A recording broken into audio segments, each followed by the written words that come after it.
여러분, 혹시 이런 경험이 있으신가요? 성공한 사람들의 집을 방문했을 때 뭔가 다른 기운을 느낀 적 말입니다. 그들의 집에는 돈이 머무르는 특별한 공기가 있다고 할까요? 처음에는 단순히 비싼 가구나 인테리어 때문이라고 생각했습니다.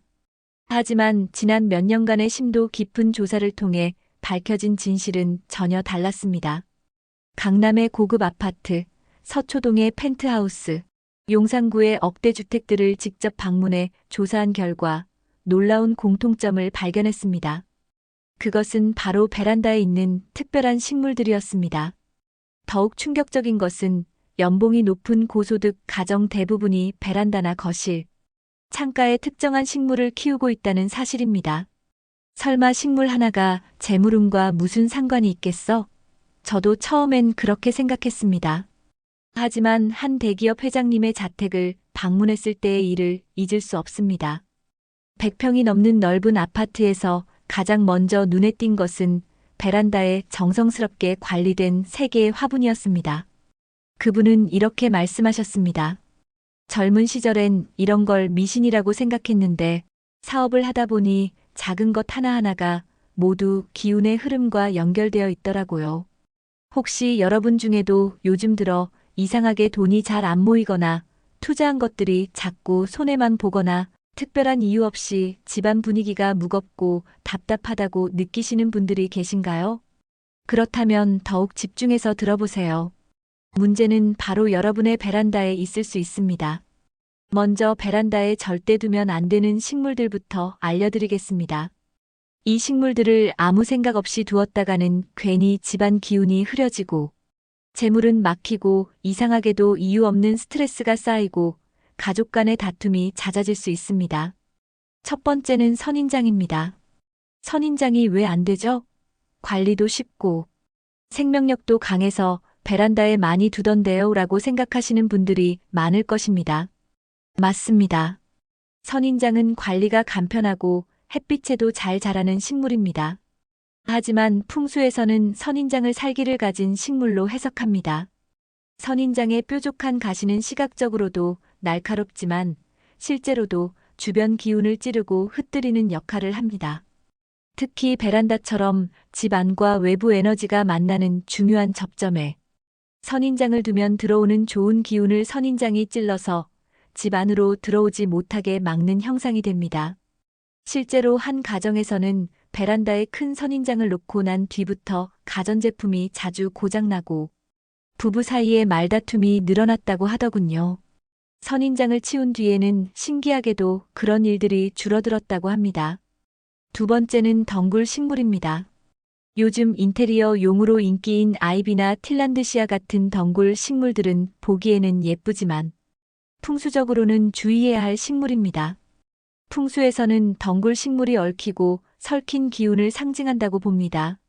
에너지가 깔끔하게 흘러야 할 공간에 덩굴이 얽히면서 기운의 흐름도 꼬이고 엉킨다는 것입니다.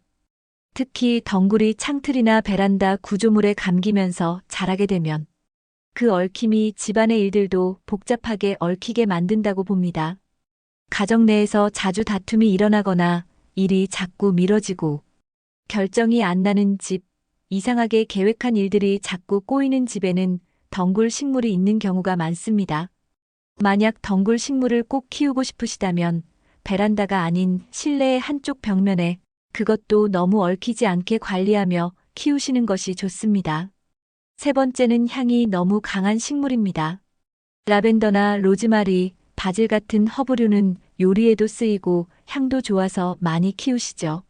하지만 풍수적으로는 너무 강한 향은 기운을 흐트리는 힘으로 해석됩니다.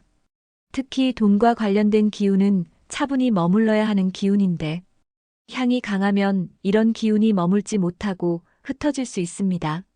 한 카페 사장님의 경우 베란다에 라벤더를 여러 개 키우고 있었는데 매출이 들쭉날쭉하더라고 하시더군요.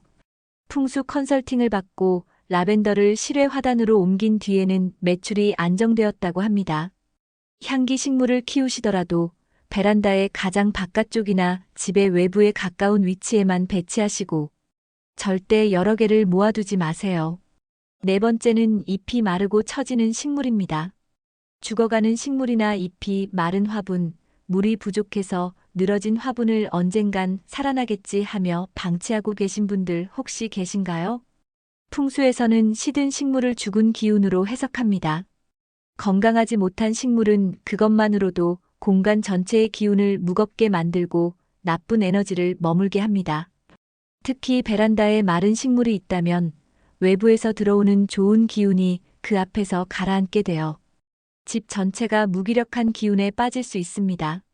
실제로 어떤 가정에서는 베란다에 말라 죽은 화분 몇 개를 방치해 두고 있었는데 집안 식구들이 모두 의욕을 잃고 무기력해지더라고 하시더군요.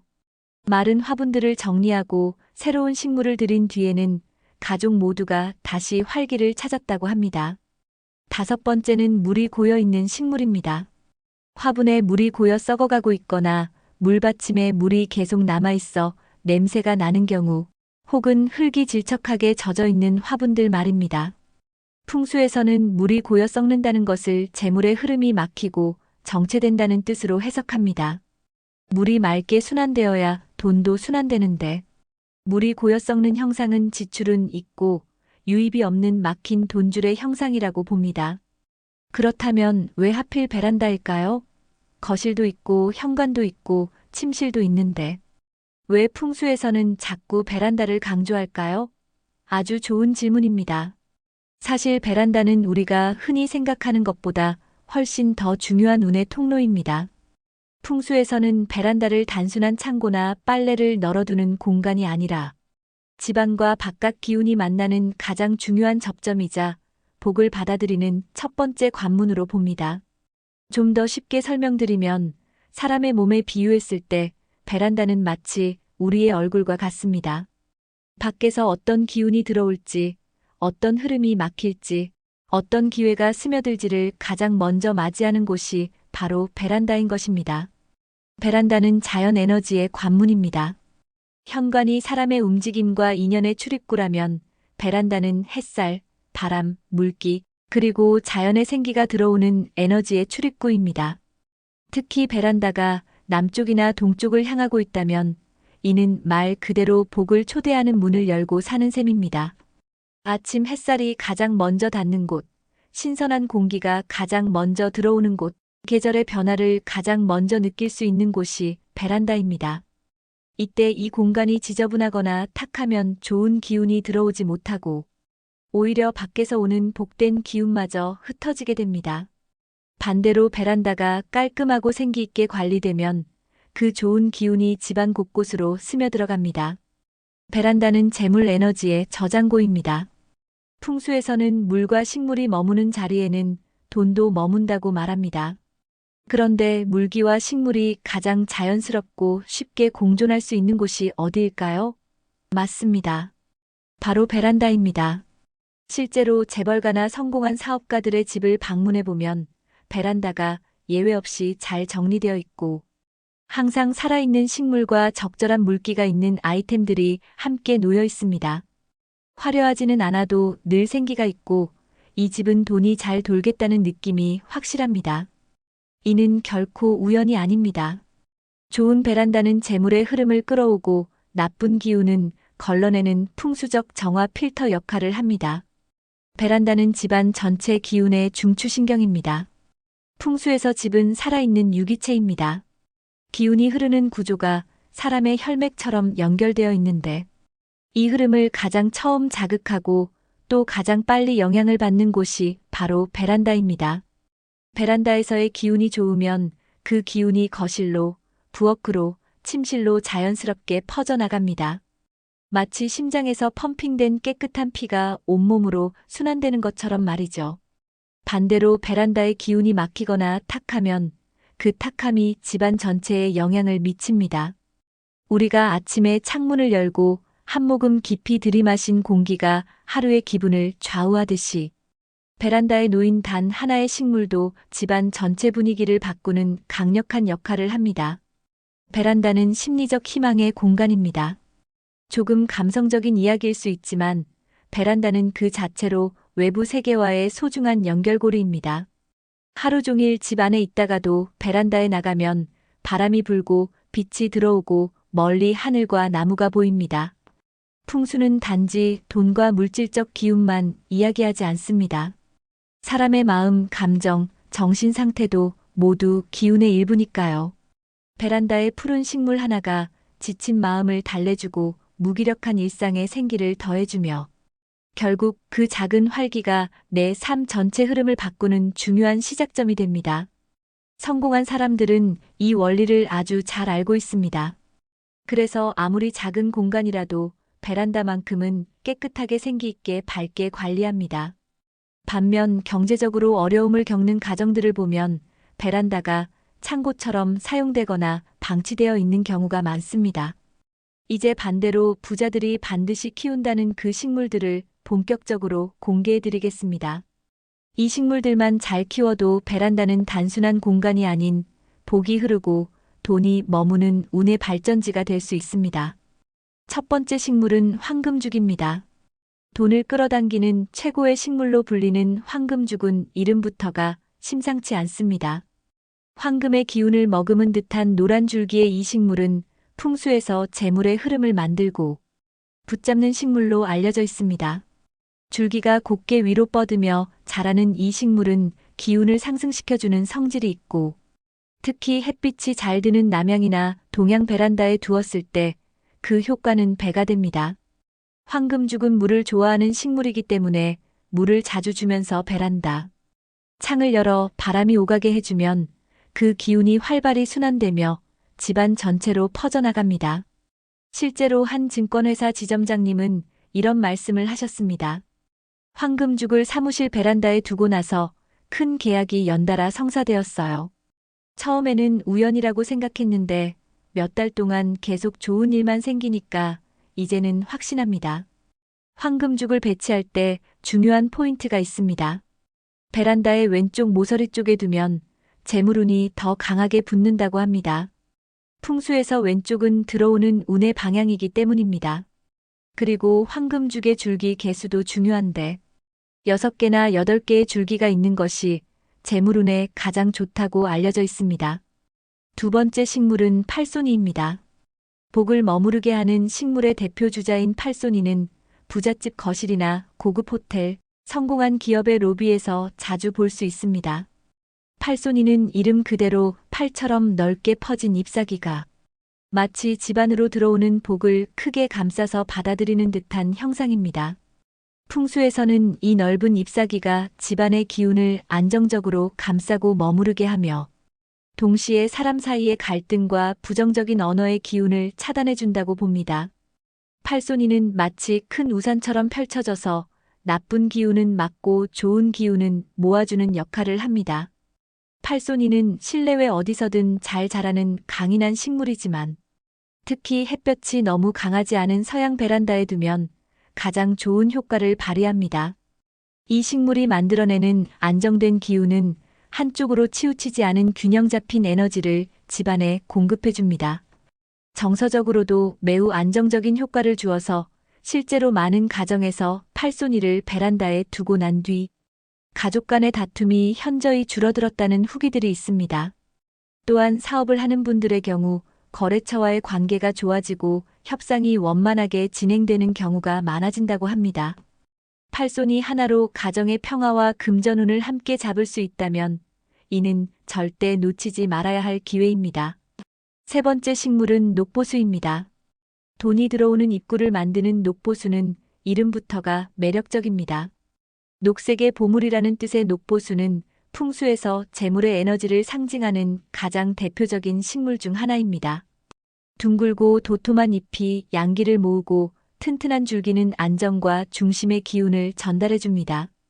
특히 이 식물은 집안의 금전적 흐름이 정체되었을 때 그 막힌 운을 다시 트이게 하는 강력한 힘이 있다는 믿음이 있습니다. 실제로 많은 풍수 전문가들이 재정 상태가 어려운 가정에 가장 먼저 추천하는 식물이 바로 녹보수입니다. 녹보수는 햇빛을 좋아하므로 남향 베란다나 창가 쪽에 배치하는 것이 좋습니다. 그리고 이 식물의 특징 중 하나는 잎에 먼지가 잘 쌓이는 편이라는 건데요. 풍수적으로는 이것을 나쁜 기운을 스스로 빨아들여서 정화해주기 때문이라고 해석합니다. 그러니 일주일에 한 번은 부드러운 천으로 잎을 정성스럽게 닦아주셔야 합니다.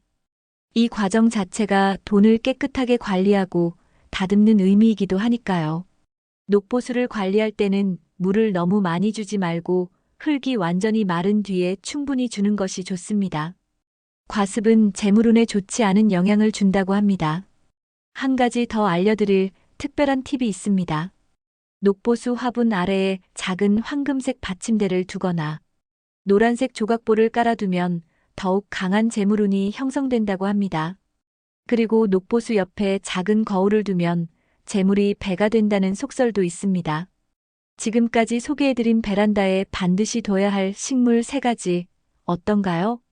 정말 어려운 것도 비싼 것도 아닙니다. 이 식물들은 근처 꽃집이나 화원, 대형마트 또는 인터넷 쇼핑몰에서 쉽고 저렴하게 구할 수 있습니다. 중요한 것은 오늘 당장 실행에 옮기는 것입니다. 작은 변화가 큰 기운의 전환을 만들어냅니다. 식물 하나를 사는 작은 투자가 여러분의 인생에 큰 변화를 가져올 수 있다는 것을 믿어보시기 바랍니다. 마지막으로 꼭 기억해야 할 중요한 원칙들을 말씀드리겠습니다.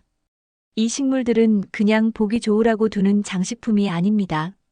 풍수에서는 모든 형상과 기운, 흐름이 의미가 있습니다.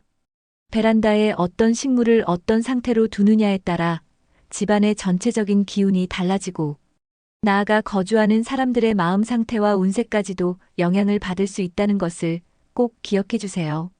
그리고 식물을 키울 때는 정성이 가장 중요합니다. 형식적으로 화분만 갖다 놓는다고 해서 효과가 나타나는 것이 아닙니다. 매일 관심을 가지고 물을 주고 상태를 살피고 사랑으로 돌보는 그 마음가짐이야말로 진정한 좋은 기운을 만들어내는 원동력입니다.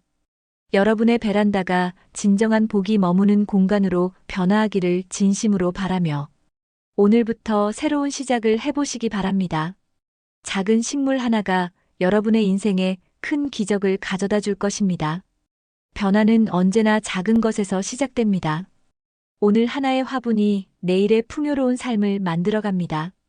평범했던 베란다가 부와 행운이 흘러드는 특별한 공간으로 변화하는 그 순간을 여러분과 함께 기대하며 응원하겠습니다.